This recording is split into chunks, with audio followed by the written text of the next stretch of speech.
Donc, tu sais que nous avons demandé Koki. Et si c'est en vertu de l'article 70 de la Constitution, le chef de l'État est élu pour un seul mandat, une fois renouvelable. Il est au deuxième mandat. Donc, il avait changé. Va changer le statut. Va changer le statut IDPS. Va changer le canal de Pango à IDPS. Va changer la bango, bilamba na bango banda. Va changer babouko mapang. Va changer ba téléphone. Va changer ba chaussette. Tout le monde a besoin de quantité. Mais pour la mobile qu'on lui conduit, merci.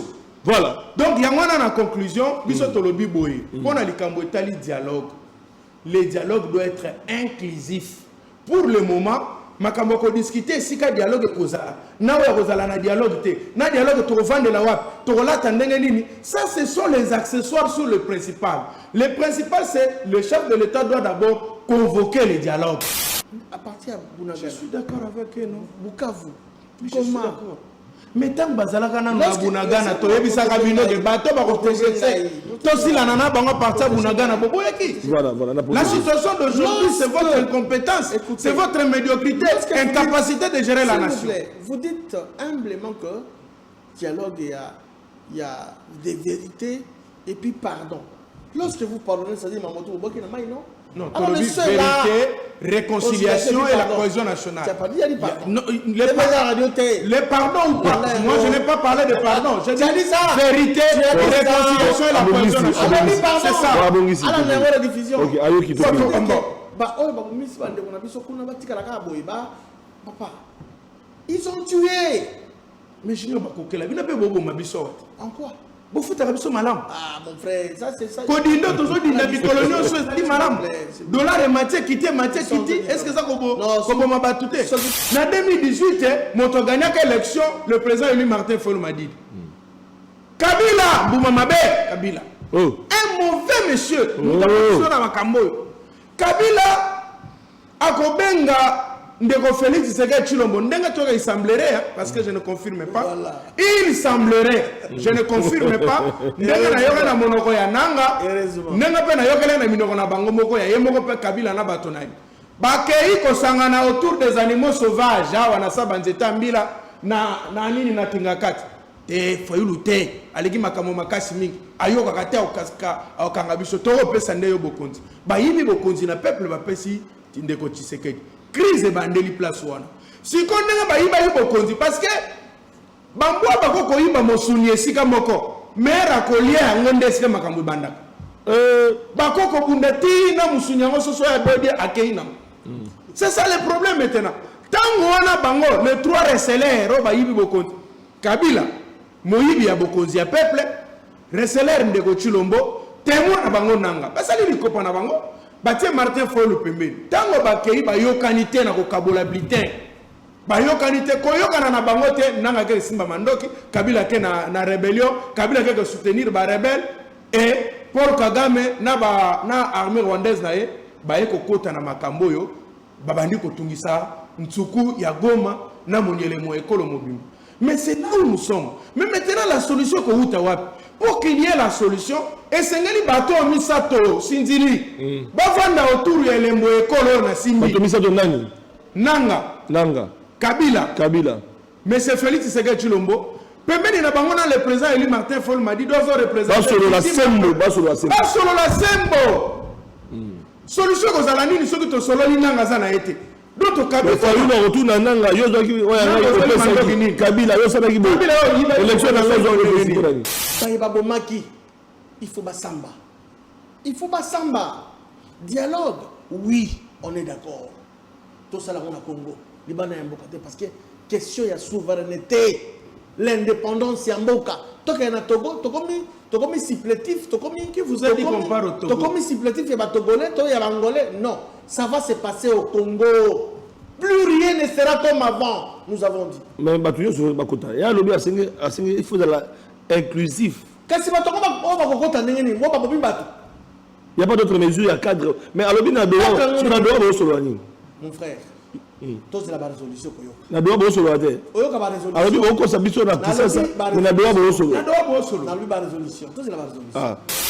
Les problèmes des liens ne comptent pas ici. On ne discute pas les liens. On ne discute pas sur les liens. Le problème que nous avons, c'est sauver la nation. Les liens ne comptent pas. Mais vous êtes d'accord pour le Congo? Ici, moi, je vous dis, pour les lier, pas sauver le Congo. Ça n'est pas accessoire. Pas sauver le Congo. Après, si déjà moi si.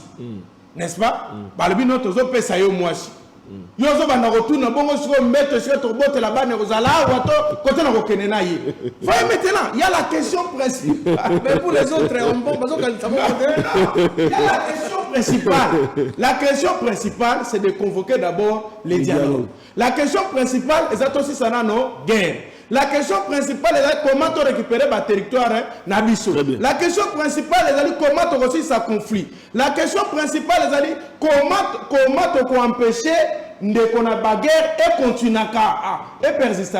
La question principale est comment tu réussis ça que moto yo Paul Kagame yo to kanga attendre bakanga président Venezuela. C'est monsieur que nous devons arrêter. To kangi penza ekuna eko samba wana ner na biso to tia onde bakangi président ya nani to luki mweko boma Kagame kuna oba peuple nini alobaka te peuple loba abote osali elokote koloba banobe oti koloba abote osali elokote koloba banobe oti. Bon début de semaine, na ba Sinzili ba sentinelle nyonso ya République démocratique du Congo ba oyo balingaka Congo et Kolomboka na biso. Tozali les sengomengi lisusu parce que ozali kona na biso à travers le monde. La possibilité na ba sentinelle oyo bazomi na mikili ya poto antenne to kundola na Paris, na Bruxelles, na Amsterdam. Vous allez ebele à solo pour na causer la rendez-vous européen na mamboka mosusu mikila poto na Canada na bosanité parce qu'antenne na Canada a fêté anniversaire na ye mokolo ya lelo mwana mboka Lidi Rusaki azali ko fêter anniversaire na souhaiter encore une fois de plus joyeux anniversaire parce que azali antenne ya to kundola na mboka Canada na pesi mbote na oya Afrique du Sud vous allez ebele ya solo ya kolanda biso na Congo Brazzaville na Angola partout vous allez kolanda émission na bino.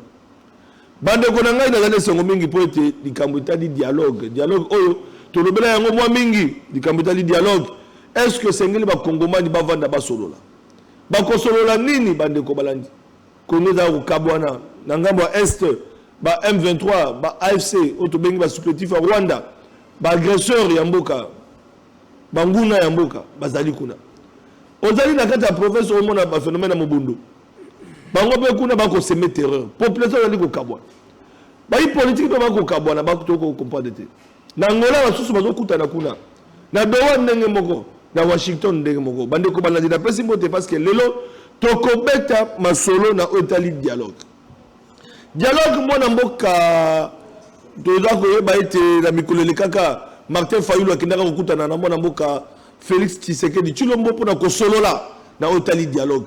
Lelo mokozamboka andimi dialogue. Mokozamboka andimi dialogue mais na lolenge nini? Mokozamboka andimi dialogue na lolenge ya Senko, na lolenge ya ba M23, na lolenge ya ba église de réveil parce que Senko na SSC bango baza esike moto ngolo bongo. Dialogue na lolenge ya Martin Fayulu, dialogue na lolenge ya Moïse Katumbi, dialogue na lolenge ya sauver la RDC, sauver le Congo. Ouais, bandeko na biso basangana ki opposant bolanda ki bango basangana ki autour de Joseph Kabila comme leader na bango dialogue wapi bandeko balande Congo za na besoin ko bimana kimia na pasi otra nango na sangisi po na bino bandeko mibale bazali banganga mayele po te bazali banganga mibeko na bengisi bango na qualité na bango banganga mayele bango mibale bakosolola ezali bandeko na biso ya lamuka na bande ko na biso union sacrée tozu elle mi balé donc Martin Fayulu na mona mboka Félix Tshilombo on lingo organiser dialogue on ndimi après bosenga to ko ka bango bazali ba communicateur bazali ba cadre ba lingo ba politique na bango pe bazali bande ko ya bwanya to ko solo la Congo ba ko finga na te mais ba ko loba sembo. Voilà, plateau d'Angaï, il y a mis balé, il y a débat dans le 2026, tout le monde a bien été, tout le monde qui n'a pas rétro, il y a 2025, Suko to bandi basolo, peu beaucoup message comme on a, bango ko zonge là, émission la bango, mon amboka junior bakoke là, on a le secrétaire général, il y a des combats politiques à mon dans la carte union sacrée, peu communicateur, asili kokoma, na pese mbote, peu na tomber des bonnes années parce que les amis émission la mission yambo, on to kutani na mura sika boye malamu. Mbote Papa Sentinelle, merci pour l'opportunité au Pécipiso Lelo. Ça fait beaucoup de temps. Plateau Yato Kundola, tu sais ce que les gâtés. Mais yango population Balobi, qu'est-ce qui s'est passé pour que aux Alampé, na moi Mosika éloigné na Tokundola. Talakaka inspiration aux qui tant invité Bissolo Bizolagi na Sengo Motema Sai pour toi répondre. Tous à la présence, n'est-ce pas, dans le plateau Oyo. En tout cas, une fois de plus, merci. C'est comme ça que les choses marchent. Mais l'Otili qui n'a qui ça va bien qu'il a Nazakoya. L'Otili en passant, bien sûr. L'Otili. Après, si on a débattu, on a dit primaire, il me représenté. D'accord, merci. Un frère que j'apprécie beaucoup, très intelligent, très cohérent. Merci. Babenge Yamboyo. C'est on a et ça la gamme à bien. La bonne sanité a tout soigné à tout honneur les choses de l'État. Ah oui. Où il y a séjourné à côté à Doha pour la signature et accord. Après Simbote avec la très distinguée première dame. Après Simbote la maman de Nicolas Tshisekedi. La bonne sanité de Flavien sur Oyebi ils ont fait la force des partis politiques na biso. Notre président, l'honorable Constantin Benguele. Le président de la bonne année, souhaitez bonne année. Comme le prénom Zoloba Constantin, tu souhaitais ma condoléance parce qu'il a éprouvé, il a perdu sa marâtre. Oh là là. Ah oui, en tout cas, ma condoléance, on a combo à partir de faire la force. Où il y a une responsabilité destinée au Kambayango comme le secrétaire général. Tu souhaitais ma condoléance. Dans le Bota Mobimba, la Bossanité, Monique Katola Benguele, la principale Mombote. Sans oublier, ils pensent aux opportunités qu'on a besoin. En tout cas, condoléances, mais on a pu en profiter dans la même occasion. Voilà, ils ont fait la force, l'union sacrée de la nation. Nous sommes là. L'Otili qui a une minute. L'Otili qui très rapidement. Dans le groupe de Toka na cité. L'Otili qui le Baloba qui répond sur la besoin de la population. Nous avons sans flatterie, conformément à la vision du chef de l'État, son Excellence Félix Antoine Tshisekedi Tshilombo, qui est le directeur général, le professeur Dr Teddy Lomamouba. Azali ko sala musala na engebene to conformer notre la vision chef de l'État. Talaka bidongolo miso. Ce que zo mona ba poche noire ezali na kala kisasa ba ndeko o bazali ko zolo tilikite ezali bidongolo miso. Les ennemis de la République animés de mauvaise foi. Bazali ko kedeka ko yibaka ba câble SNEL.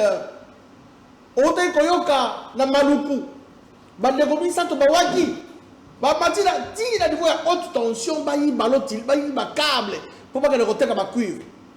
Ça se fait ici, partout à travers la Kinshasa, dans les quartiers, dans les cités, les cabines sont commis objet à sabotage. Il y a vandalisme. Qu'on carte à câble pour que le retard va cuivre, pas que le retard va moi l'Omenia, moi $5-10, il y a valeur d'Ayangote. Nayango, il y a population congolaise. La population quinoise et quinoise, place de Zouami, biso banagisa. Tous à la sentinelle et à l'installation dans biso à réseau SNEL. Bidongolo miso bakomi ko sala sabotage. Et comme on a SNEL musala. Or, le top manager, professeur docteur Denis Lomamouba, fait un travail remarquable. Il est toujours dans la cité. Il est toujours dans le terrain. S'il y a un problème, à Kiti. Oh, quand on a un problème, il y a un million de câbles, déploiement, bah, à Kiti va résoudre le problème. Bah, ça, la capé boni. Na yango population quinoise place to zwami bandeko na ngai toza la ba témoin toza la ba sentinelle ya ba cabine na biso pamba telo tuli kezali ko pesa ba bango bazo se pelate il faut pas ça la sabotage ba kata ba câble ba yiba ka yango ba teka ko na prix ya mangondo wana ezali problème.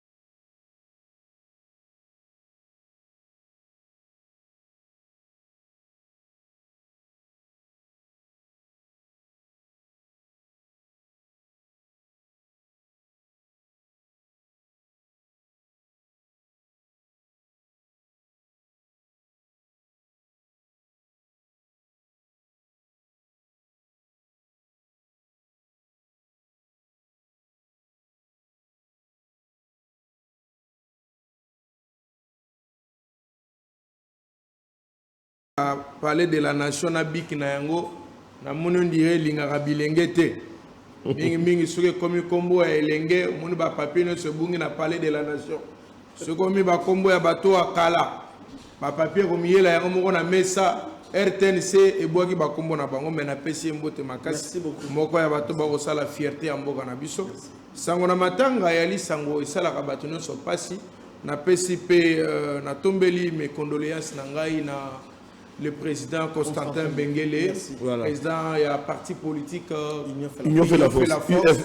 FF na pesi mbote sika zwami en tout cas président to partager na yo mawa o ekomelio tika etenzambe asimba molimo ya yo mena sepeli tende ko benga mama kufi maratra parce que biso na droit coutumier c'est un maman, c'est une maman, je vous en prie, c'est une maman comme toute autre maman, donc il n'y a pas de distinction. Président Constantin Bengele Yamba, mes condoléances nangai ce qui force du progrès au Kananga était konika nga makofi si ba betenga semaine passée na rozalawana pona ko kabola mawelongo na yo mais sinjili wa ekolo tikanga na lombango na ko senga ministre intérieur très rapidement à Zwali Kambo na sérieux pour na ko dissoudre to ko suspendre parti politique a bengi réveil populaire repop yande koyo azalaki pembeni ya ndeko Félix Tshisekedi Tshilombo na kombo ya Claude Ibalanki moko ya ba Congolais Nilar qui ne servait à rien pour le Congo ake ko sangana na lingomba ya batomboki ba basimbi mandoki contre la République. En tout cas, parti politique wana repop esengeli ko dissoudre yango pe ko interdire ba manifestation nango nyonso parce que ndeko ya lobi ye azalaki pembe na mokonzi ya l'État c'est pona fufu alobi awa ba pimeli ngai molia bongo na kokufa nzala esalinga passe na kanisi ba junior bakokela depuis 2018 na mo ya lelo alobelaka chef de l'État alali na nzala la muki na nzala mais muto azaki kolia ambassadeur itinérant en chef de l'État au même rang lokola ministre affaires étrangères traitement protocole tout visa tolo bakutu bazaka na ba frais de mission moko so na tangia okozwa liboma frais de mission pambeleki ba salaire à bato kilikili mais moto wana po balobi longwana no vanda pembeni tozwa pe oyo to tie parce que c'est la res publica la chose de tous quand toi tu as géré mala moto mabe to tie pe moto mosusu ndeko wana tomboki ake ko sangana esengeli ko annuler parti politique na ye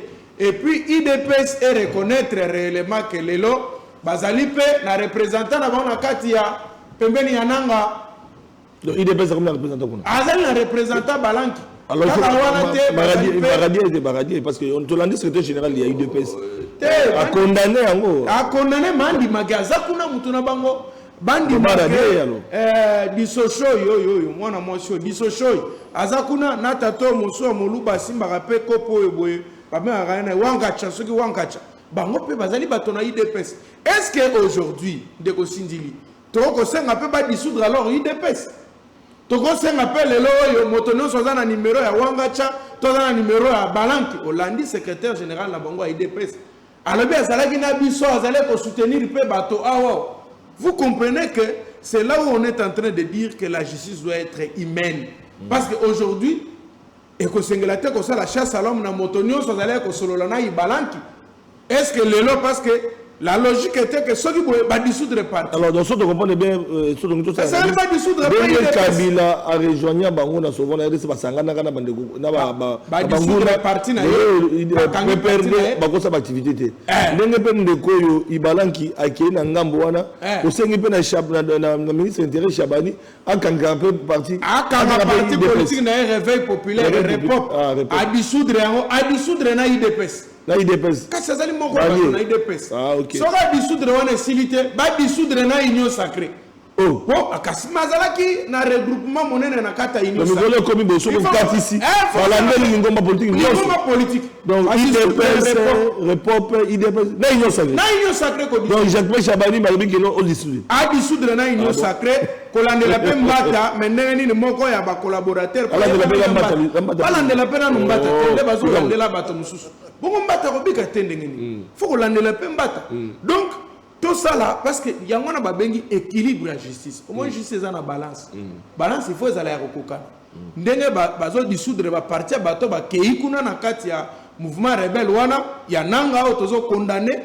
Alors ba dissoudre pe repop nazo ko insister. Ba dissoudre pe IDPS L'union sacrée. Bah, dissoudre l'union sacrée. Interpeller Mbata. Bah, interpeller Mbata. Bah, interpeller Kabouya. Tout le monde va interpeller Chadari. Bah, interpeller Chadari. Bah, interpeller Bango. Bah, que va dans la cybercriminalité. Bah, tout le monde a dit, moi, on a vu nous accueillir. Est-ce que vous avez un contexte? C'est pour le besoin d'information. Pour l'équilibre de. Le sacré Jean-Pierre Galoula, merci beaucoup, bienvenue en tout cas. Là, je te reconnais. Alors, tu continues maman à Mozindo à Likambo. Parce que Likambo est au Cabo, là, dans les réseaux sociaux. Balobi est le Mokozambo, Balobi dialogue, mais la Lolengeni. Moi, je maître Junior, Yebisabiso, dialogue au Félix Gidalobi.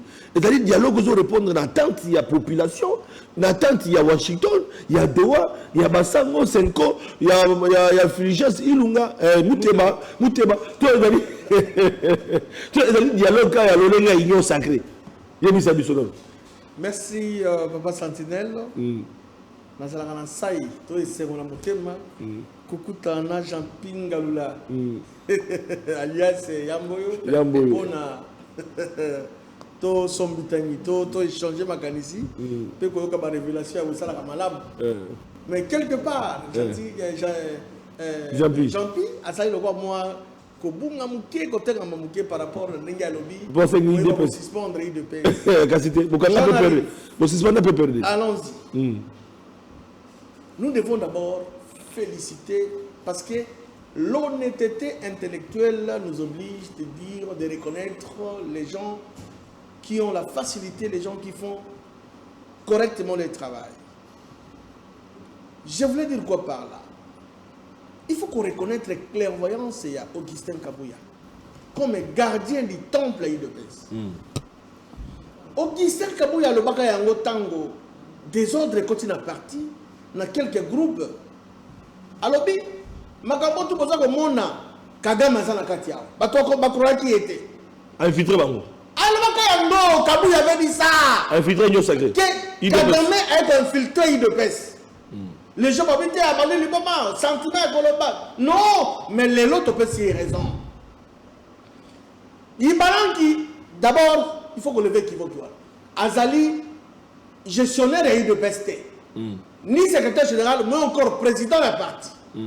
Pour suspendre le parti. Non. Réponse pour nous, le bizarre regroupement, tout parti, ne bazali, tout ça, le ministre intérieur va sanctionner, va suspendre, va perdre, etc. Réponse pour les gens qui balance. Tandis que IDP, c'est les gens qui ont gagné un bateau. L'homme est allé à l'anniversaire d'ailleurs. Depuis à Koufa, ça fait 9 ans. Papa est un secret de Wamulumba. De heureuse mémoire. La personne qui gère le parti, c'est Augustin Kabouya, président ad interim et secrétaire général du parti. Tant que Kabouya le bac infiltré quand il est à Kagame, c'est le même monsieur là, Balanki, qui a instrumentalisé les jeunes pour déstabiliser l'UDPS. Voire même il se voyait déjà que Akoko est secrétaire général dans l'auto. Tant Augustin Kabouya a dénoncé un homme comme Zamoka, il faut comprendre qu'il y a un jeu de seulement quand il y a parti. Nous avons dit que, et si je m'a quitté, maintenant j'ai rejoint Jean-Pierre Galoula, le ministre de l'Intérieur. Purement et simplement, la suspension est partie à Ibalanki dans le regroupement. J'aurais même appris que madame la ministre de la Jeunesse, Azali est partie à Ibalanki. Donc, c'est un syllogisme. C'est clair. C'est un syllogisme. Madame a démissionné. Soit tu vas révoquer le gouvernement. Madame Grace Nani, Grace Coutineau, que je n'ai pas un problème particulier contre elle. Mais ça va faire. Le président du gouvernement qui est de rébellion. Le président a créé une rébellion. Bon, il y a un et c'est la suite logique. Même pas l'honnêteté intellectuelle, madame, on a démissionné. Parce que j'aurais appris qu'Azali n'a qu'à partir. Donc c'est clair, la question était sur le dialogue. Le dialogue. Dialogue à mon Konzambo Karubiwania. Dialogue nini. Est-ce que les Congolais va causer là? C'est-à-dire dialogue Dodo Mona Doha va causer là. C'est-à-dire Washington va causer là. Basango va causer là. Dialogue, il y a ce qui est dialogue nini. Papa Sentinelle. Parlons-en. Parlons-en. Nous sommes la République démocratique du Congo, un pays souverain. C'est que nous allons dépendre de la velléité expansionniste, nous allons dépendre de la... Non. Nous sommes la souveraineté, c'est-à-dire que nous sommes indépendants, l'autonomie, dans la Camonioso et Zayabiso. Tout le monde a un goût, tant au moins, qui a fait un mandat à Joseph Kabila, ça a la concertation étrangère, et seulement qui ça. Parce que nous sommes un pays souverain. Boni ce que nous disons que lobby dialogue na moïté. Ce qu'on a dans préambule à notre constitution lobby règlement il y a mode il y a conflit en Canabiso notamment Kosolola. Kosolola mode il y a règlement de conflit à Congo congolais to boyangote. Mais les chefs de l'État n'a fait que rappeler la souveraineté en Canabiso et seulement na terre congolaise na Congo où est le mal. Le Liban n'a pas. Où est le mal? Je suis en face d'un avocat intelligent qui est en face de moi. Fait infractionnel le crime contre l'humanité, crime de guerre. Et ils allaient faire imprescriptible. Comment bateau babomi ba congolais? Parce que pour Yema Solo, non. Sur ce point-là, le chef de l'État Azali a raison. Il s'est référé à Mibeko Yamboka. C'est ça la souveraineté. Il s'est référé à Mibeko Yamboka, Obomi Makila, Obomi Bakongolais. Imaginez-vous, Nanga et sa bande, aujourd'hui, Bazana Goma. Ma famille est tika que Elengi a 18 ans, tika la moko papa, akufa maman, akufa baleki nyonso, akufa tika la yemo. Tant que je me rends Nanga, nabi 6 mois.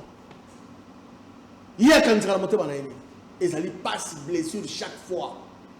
Je soutiens totalement les chefs. Au moins, c'est là qu'ils vont refuser. Et ça lui va oyo. Bazali de mèche pour traître ya Congo ne bakoboya ikanisa mokonzamboka mokonzamboka lobite dialogue to bonite to solo là mais oyo babomi bato faire wana et qu'on les capable mater il faut pas répondre et au-delà de ça to solo parce que zali Congo na biso soit na Mbandaka pour ça dialogue je soutiens d'abord les la ville de Mbandaka parce que la ville de Mbandaka il oui, ils ont une histoire. Et c'est la sorte de la Mbandaka,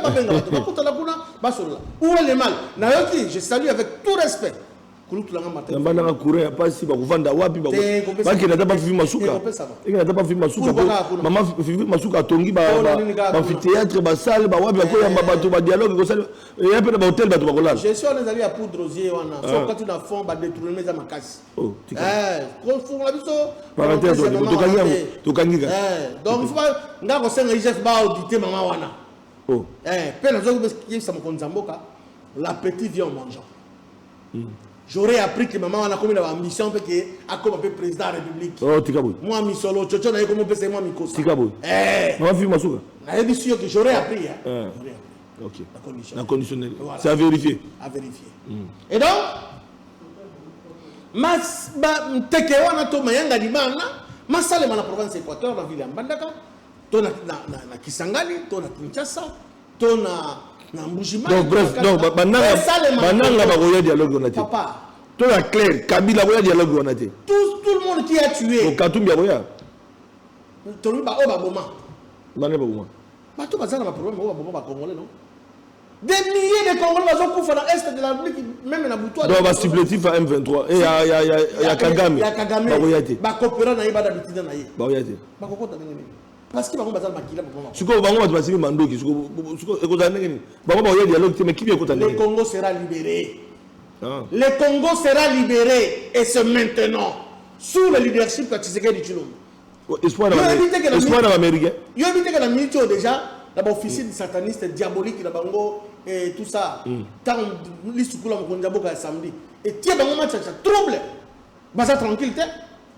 To kanisa que tozo chité parce qu'ils sont qui bango bazala qui makasi. Ndeko Flavien, papa Sentinelle. Babina qui va quoi Congo mobimba. Pourquoi baza ko kwate? Malgré bazana ba soutien moko ba vérité expansionniste. FRDC na ba wazalendo toujours. Félicitations, bravo na FRDC la wazalendo. Ba pinga na biso. On va défendre Mboka. Je vous dis la libération, le retrait total, l'occupation totale, la récupération des Congo c'est maintenant sur le territoire de Tshisekedi Tshilombo. Bango nyo so bidongolomi suwana. Pas de dialogue avec eux. Le chef a tout dit. Le chef a dit est-ce que mon côté va discuter. Bateau bazo le babilo balo banamino. Oh balé moi soso moi madé sous la pondu. Mais qui va convoquer le dialogue par l'ordonnance? C'est ce que dit Chilombo. Il n'y en a pas deux. Il n'y a que lui seul. Quand il y a convoqué par voie d'ordonnance, n'est pas tout basangani. Oh à côté maquette de gauche à droite. Tant que les chefs ont pas qu'il y a un dialogue, ils vont dire masalo biso innocent de bateau là. Mais aujourd'hui, nous sommes d'accord parce que le chef est d'accord avec le dialogue. Après ses positions. Après ses positions. Merci. Mais pas avec ceux qui ont tué les Congolais, pas au-delà du Congo, donc il y a Togo, Angola. Donc, Daniel, ça faut battre. associé à Rwanda. Donc, Daniel, ça faut Togo, c'est les Congolais. Daniel, ça faut Ibalan qui est au Bakatsi Mbangu, donc, Ibalan qui fallait bien appeler ça la révélation, il y a qui Ibalan qui a l'ongwa. Ibalan qui a été imposé, il a imposé. Moi, j'ai le temps, papa Flavien. On m'a dit fait que tu vois le Ibalan qui a imposé. Au moins, le fait que vous venez à la journaliste, tu commences à comprendre le geste facial. Il y a Moutou. Moutou, il y a sur le baboy. Apparemment, il y a ça. Moi, j'ai fait la lecture. J'ai tout le temps pour visualiser l'image. Il balance, il imposer Corée Nanga na bisimo. Boyamba il balance. Et c'est là que la volonté à Corée Nanga, t'es encore à bisimo. Parce que ce qu'on dit là, si il y a il balance. Na Corée Nanga, toutes ces activités qui sont congolais. Bah imposer, c'est par rapport à la déclaration de l'ambassadrice sur les États-Unis. Bah on dit que nous sommes démasqués. Maintenant pour que nous congoliser cette affaire d'aller à Congolais, bah imposer les ballons qui kende pour nous yambaye. Et ça la volonté à Nanga tellement encore il y a 6 mois. Bah vous imaginez que mon toqué au contre la FCM 23 p, au Bakeno na Zaliawa, na côté de FCM avec arrogance. Peut battre mon pensée là. On dit qu'on boude, on dit qu'on nyonga monter ma tato yo bati ba imposer biso yo ka ba masoba. Ah bon. Na côté de FCM 23 t. Mais je reste ouvert. Ceux qui coordonnateurs ici ont d'abord dit ce contredit. Soit MC Renati Kala awa, je vais rester. Soit bien dans la musique, il a été imposé par Kabila. Ah donc comment on bah imposé la révélation comme Kabila bah qui lié ma carte on a crédibilisé le Congolais à une affaire purement congolaise, conflit congolo-congolais. Mais ici batté c'est aussi batté pour dire que tu me déjà il y a donc bon quand il y a ça qui me là parce que il y a mon aspect. D'accord, voilà. Merci pour la pression de taille. Moi, je suis un dialogue. Tout le monde qui m'a dit Martin Fayulu qui n'a pas de Félix Chilombo, Batiena Sedi Dikambo, il y a vérité des urnes, Beta Magana le soutien de Dikambo, Bounsana Banguna et Rwanda.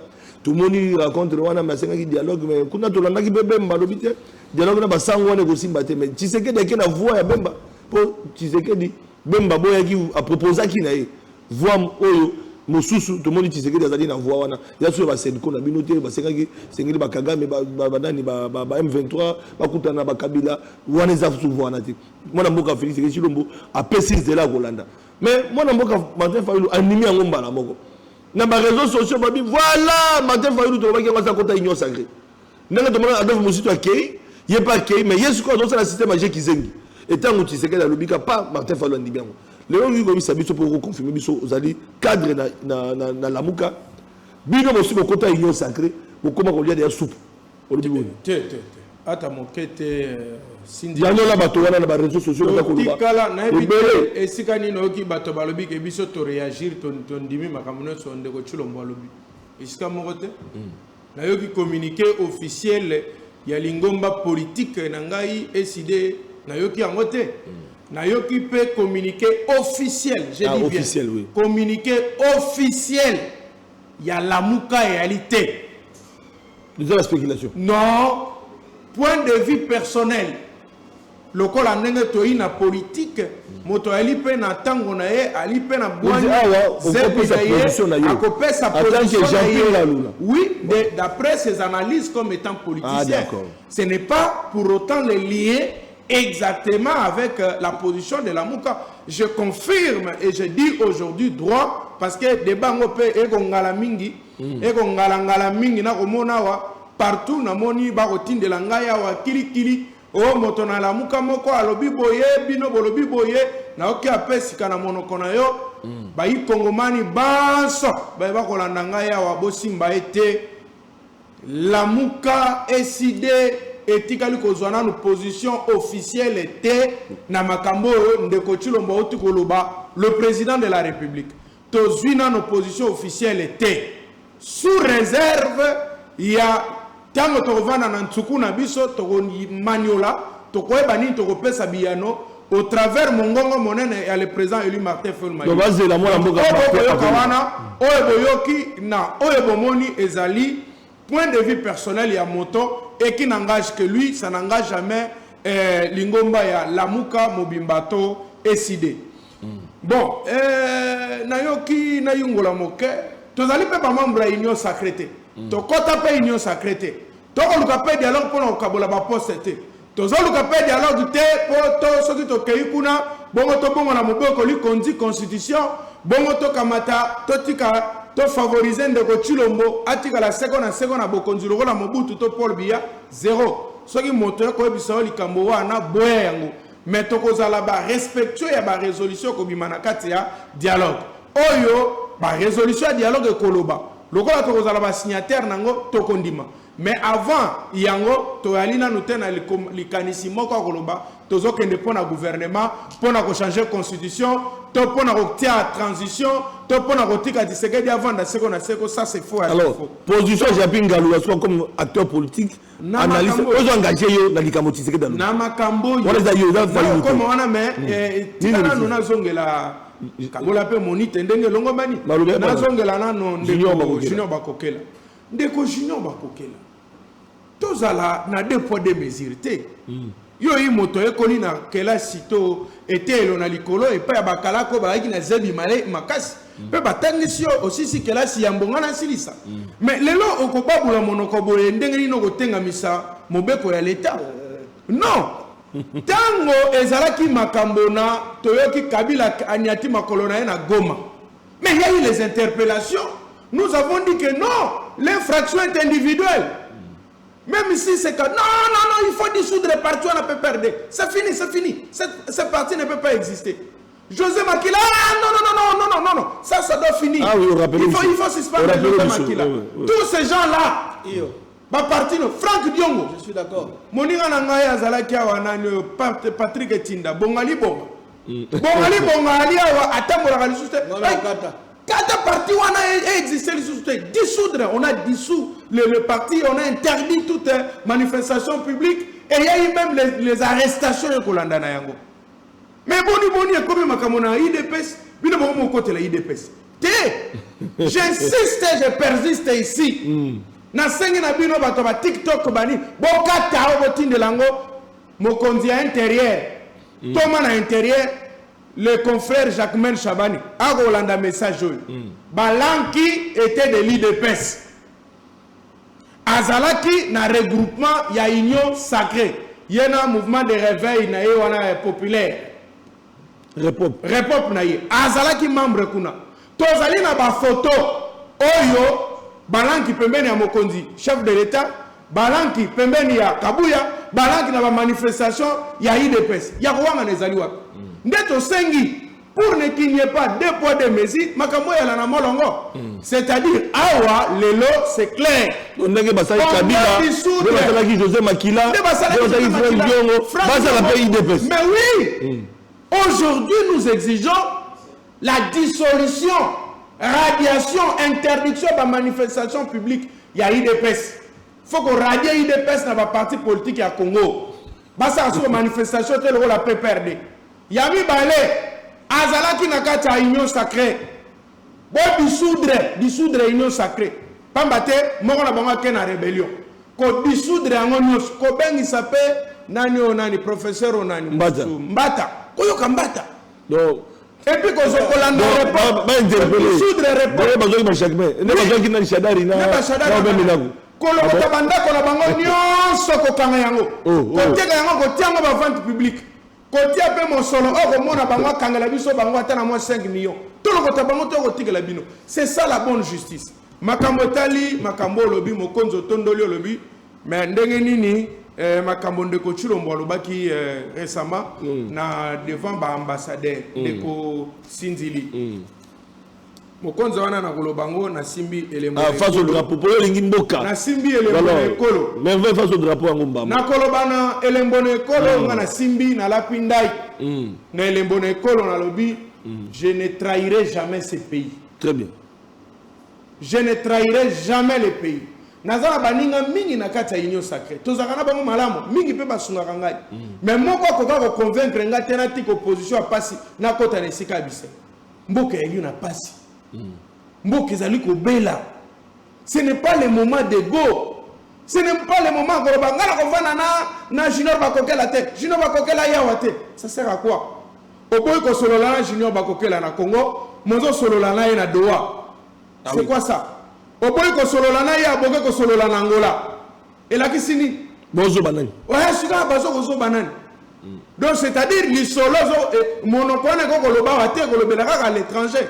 Mais si on tient bango pe ba ko dialogue c'est le man étranger. Non, c'est le man étranger te. Pourtant bon solola déjà un étranger. Washington tout ça. Mais il fallait leur exiger que ko solola na Doha te, boya to solola na Angola pe tozo ko solola. Na Angola pe tozo ko solola. C'est-à-dire total mboka esike komeli. Quelle est la solution apportée? Tokomia wa ndenge nini? Il faut que ça Junior Bakokela. Tokomia wa makambono se wuti na 2018. Na 2018, moto gagna l'élection, le président élu Martin Fayulu m'a dit. Kabila, Boumamabe, Kabila. Oh. Un mauvais monsieur.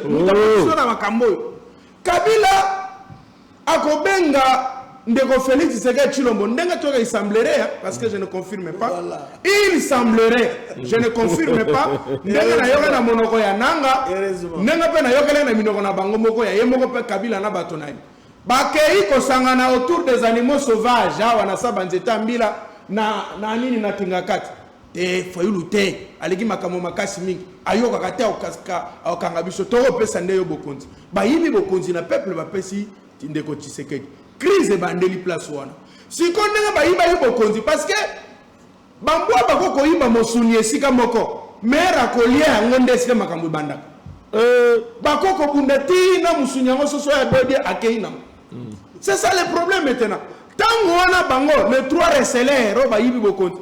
Kabila moyibi ya bokonzi ya peuple, receleur Ndeko Tshilombo, témoin na bango nanga. Basali likopa na bango. Batie Martin Fayulu pembeni. Tango bakei ba yokanité na ko kabola bulletin. Ba yokanité ko yokana na bango te nanga ke Simba Mandoki, Kabila ke na rébellion, Kabila ke soutenir ba rebelle et Paul Kagame na armée rwandaise na ye ba yeko kota na makambo yo babandi ko tungisa Ntsuku ya Goma na monyele mo ekolo mobimba.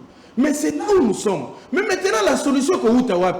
Pour qu'il y ait la solution, et c'est que bateau misato sindili. Bavanda autour ya lembo ekolo na simbi. Bateau misato nani? Nanga.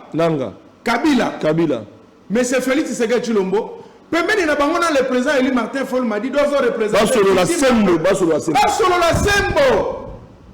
Solution ko zala nini soki to solo li nanga za na été. D'autres Kabila Fayulu retourne nanga yo zoki Kabila yo sabaki bo. Élection na zo.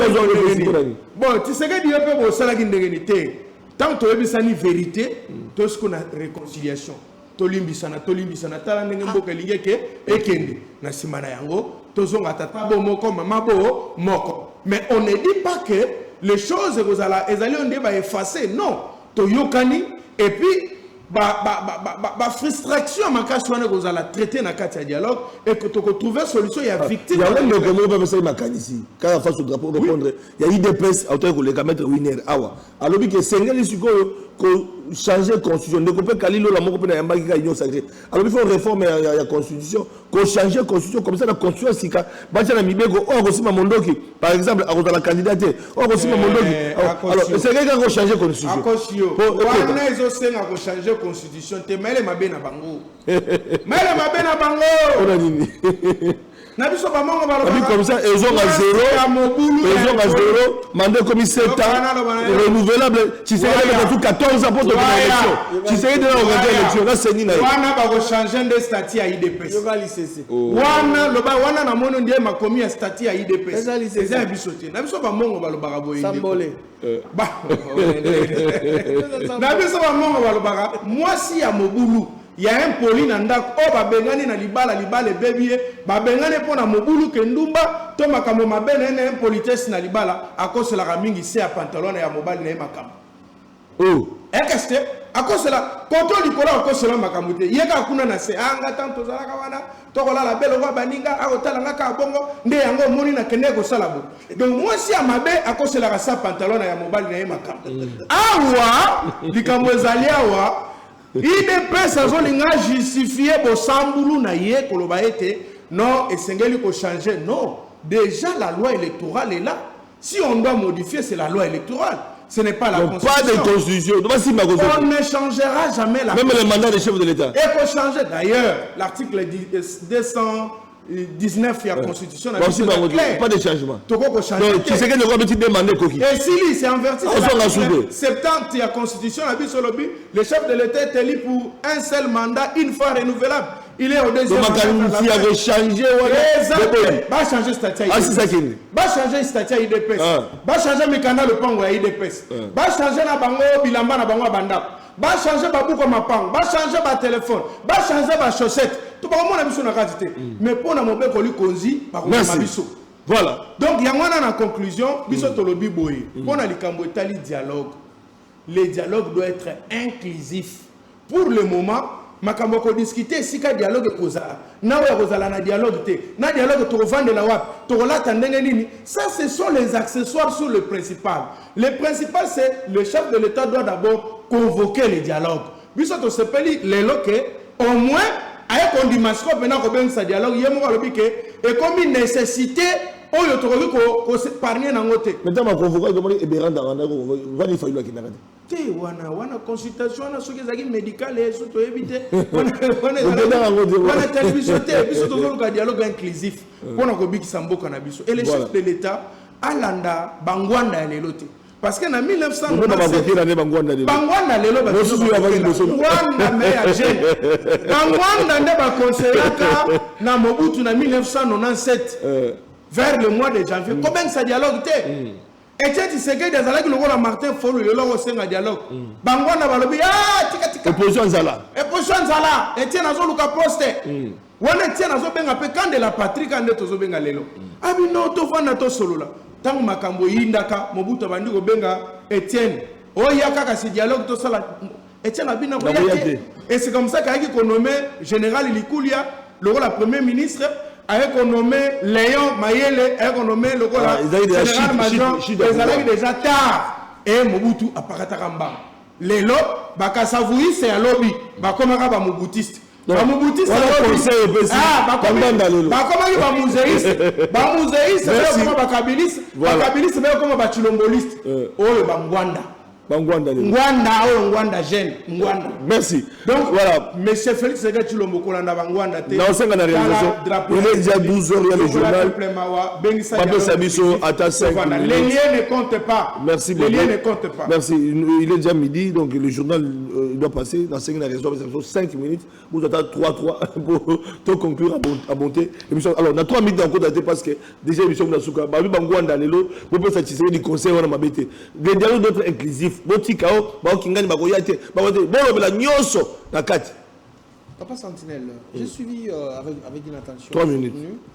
Il y a Ndikonangai Jean-Ping Galula Aliès Yamboyo qui a parlé. Il a très bien parlé, mais quelque part aussi, il n'a pas tenu compte de la réalité en Bokanabiso. Mon frère, mettez-vous un peu à la place, il y a de ceux-là qui ont perdu leurs parents à l'Est de la République. Mettez-vous à la place de ceux-là qui ont perdu leur membre au côté de la français, au côté de le poteau.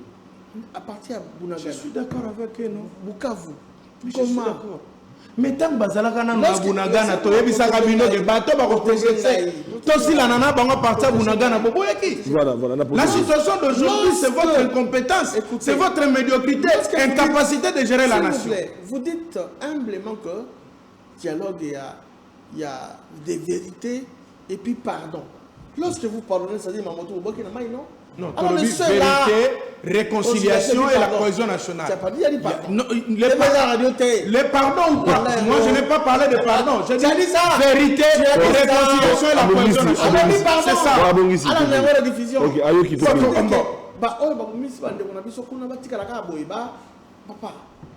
ils ont tué. Mais je ne sais pas pourquoi. Il n'y a pas de en quoi? Vous foutez à biso malam. Ah, mon frère, ça c'est ça. Kodindo toujours dit la bicolonion soit dit malam. Dollar et matière quitté. Est-ce que ça comme ma batouté? Ceux qui prennent un dollar, là il faut même plus payer parce qu'il y a la stabilisation maintenant. Et bon, on dit que vous avez 30 dollars. Dollar et quitté et là on a mis 50 000. S'il vous plaît. Dollar, on doit féliciter le ministre de l'Outre-Taille qui fait un travail remarquable. Stabilisation maintenant, il y a 4 macro économiques. Tout est stable. 22, 21, et autant alors, mon frère, moi je suis du côté de Mokonzi Ziamboka. Baïbabomaki, il faut Bassamba. Il faut Bassamba. Dialogue, oui, on est d'accord. Tout ça là, on a Congo. Liban et Mboka, parce que question de souveraineté, l'indépendance et Mboka. Toi qui es à Togo, tu comme supplétif, tu comme qui vous a dit qu'on parle au Togo. Tu comme supplétif, il y a Togolais, il y a Angolais. Non, ça va se passer au Congo. Plus rien ne sera comme avant, nous avons dit. Mais Batouillon sur le Bakota. Il y a un lobby il faut de l'inclusif. Qu'est-ce que tu as dit? Il n'y a pas d'autres mesures, il y a cadre. Mais à l'objet, mon frère, tout c'est la résolution. Na doa bo solo ate. Oyo ka ba résolution. Alors on ko sabiso na puissance. Mais na doa bo solo. Na doa bo solo. Na lui ba résolution. Tout c'est la résolution. Ah. Bon on reçu 3 minutes. Sinzili okolimbi sangai. Na si samaloba na ngai ya ko. E matiti likolo boy. E mati. Sinzili ngai na koyebisa junior bakokela bo. Les problèmes des liens ne comptent pas ici. On ne discute pas les liens. On ne discute pas sur les liens. Le problème que nous avons, c'est sauver la nation. Les liens ne comptent pas. Mais vous êtes d'accord pour le Congo? Moi, je vous dis, pour les liens, pas sauver le Congo. Ça n'est pas accessoire. Pas sauver le Congo. Pas PSIO déjà moi si. N'est-ce pas? Balbi notre zo PSIO moi si. Yo zo bana retourne bongo sur mettre sur ton botte là-bas ne rozala wato côté na kokenena yi. Voyez maintenant, il y a la question principale. Mais pour les autres on bon parce que il y a la question principale. La question principale c'est de convoquer d'abord les dialogues. La question principale est aussi ça non guerre. La question principale est comment tu récupérer le territoire Nabiso. La question principale est comment tu réussir ça conflit. La question principale est comment tu empêcher de qu'on a bagarre et continuer et persister. La question principale est comment tu réussir ça que moto yo Paul Kagame yo to kanga attendre bakanga président Venezuela. C'est monsieur que nous devons arrêter. To kangi penza ekuna eko samba wana ner na biso to tia onde ba kangi président ya nani to luki mwe ko boma Kagame kuna ou ko renverser Kagame. Ce sont des histoires comme ça à réfléchir. Comment to ko sala pona ko défendre peut ko protéger mboka na biso. Comment rendre l'armée forte. Comment to ko dit ko luka solution à problème to za nango. Ce n'est pas les liens ne comptent pas. Qu'est-ce que les liens a à voir? Mais tokena Basan City. Ok, tokena na Pretoria. Est-ce que to salate? Et pesani. Mais tiens l'abima premier ministre. Et pesa souris. Ah, et bota souris. Mais besoin du premier ministre. Et c'est pour Kabila on peut mona amabe. Kabila noma. Anoma bato IDPS mbalami balé ba premier ministre. Ouais ba elongo. Anome Chibala, anome na Sami Badibang. Vous comprenez? Bisoza na bolingo Congo. Ce qu'il faut retenir. Banga drapeau. Je suis sûr, oui, mais va continuer. On va progresser. La solution sera quoi? La solution c'est quoi maintenant? Ce qui n'a été, Kabila y était, tu récupérer parce qu'il est vrai, sur le plan militaire, tu as quitté. Tu as un dialogue, tu as un dialogue, une résolution gauche-droite, un sommet gauche-droite. Pourquoi? C'est parce que sur le terrain, notre armée n'arrive pas. La diplomatie est faible. La politique interne est faible. Alors que faut-il faire? L'union fait la force. Ce que tu vends des sikamoro to yokani, junior bakokela na jampi ba yokani, mais monguna na biso ko accepter parce que ko sou muto ko manipuler. Avant manipuler parce que nous sommes divisés à l'interne. Félix Tshisekedi Tshilombo yena obeng sa dialogue. Ça c'est pour t'apaiser. C'est lui qui va appeler le dialogue et le lien sera constant. D'ailleurs, le lien muto décide que Zaraming est facilitateur. A convoqué ceux qui facilitateur d'Aroloba, banani bakozala, banani de bakozala te, tokozala wap. Wana comme discussion ceux qui déjà bengisi dialogue et puis facilitateur aye. Mais bino, bozo ko s'agiter bino moko. Bonjour, ça j'étais cabino mongo. Nani azobangi sabino. Bonjour banga nani. Non mais bonjour banga nani. Bonjour la pouvoir, bonjour banga nani. Esa malibanda te, esa makakawa, esa même on voit déjà déjà. Bato babanga zabiso. Bo banga to le boire ngunda ngana okena ngaite. Merci. Sacré Merci. Sacré Junior Bakokela. Junior Bakokela, Yeba ete école le Kinyoso. Dialogue des solutions. Ngaloula Lobi, je l'ai suivi avec attention soutenu. Oui.